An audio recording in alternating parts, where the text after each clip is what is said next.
உங்க தொழில் மேம்பட என்ன செய்யணும்? வாடிக்கையாளர்களுக்கு சிறந்த சேவை வழங்க உங்க தொழிலாளர்களை முறைப்படுத்த வேண்டும். முக்கியமாக நேரில் வரும் வாடிக்கையாளர்களின் விவரம், டெலிமார்க்கெட்டிங், நேரடி ஃபீல்ட் மார்க்கெட்டிங் செய்த விவரங்களை கொண்டு தொடர்ச்சியாக தொடர்பு கொண்டு முறையான சேவை வழங்கி வாடிக்கையாளர்களை தக்கவைக்க முயற்சி செய்ய வேண்டும். இதன் மூலம் மட்டுமே தொழில் வளர்ச்சி பெறும். ஒரு மொபைல் அப்ளிகேஷன்ல இதெல்லாம் ஈஸியா கிடைக்குது. உங்க ஸ்டாஃப்ஸ் அவங்க மொபைல் மூலமா உங்க ஆஃபீஸ் லொகேஷன்ல இருந்து மட்டும் அட்டெண்டன்ஸ் போடலாம். டெலிகாலிங் செய்த விவரங்களையும், ஃபீல்ட் மார்க்கெட்டிங் போனவங்க நேர்ல பார்த்த கஸ்டமர் விவரங்களையும் பதிவு செய்யலாம். விசிட்டர் கேட் பாஸ் வாட்ஸ்அப் மூலமா வாடிக்கையாளருக்கு அனுப்பிக்கலாம்.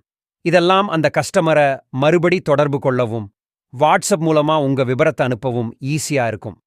முக்கியமா ஃபீல்ட் மார்க்கெட்டிங் போன உங்க ஸ்டாஃப்ஸ் லைவ் லொகேஷன் ரெகுலரா ட்ராக் பண்ணிட்டே இருக்கலாம். அவங்க லைவ் லொகேஷன் 10 நிமிஷத்துக்கு ஒரு தடவை எங்க இருந்தாங்கன்னு ரெக்கார்ட் இருக்கும். ஒவ்வொரு ஸ்டாஃபுக்கும் தனித்தனியா செய்தியாகவோ வாய்ஸ் மூலமாகவோ டாஸ்க் அனுப்பலாம். மேலும் தகவலுக்கு இப்பவே ரேபிட் கோல பதிவு செய்து 7 days ஃப்ரீ ட்ரையல் பெறவும். இதெல்லாம் ஒரு ஸ்டாஃபுக்கு மாதம் 40 ரூபாயில கிடைக்குது.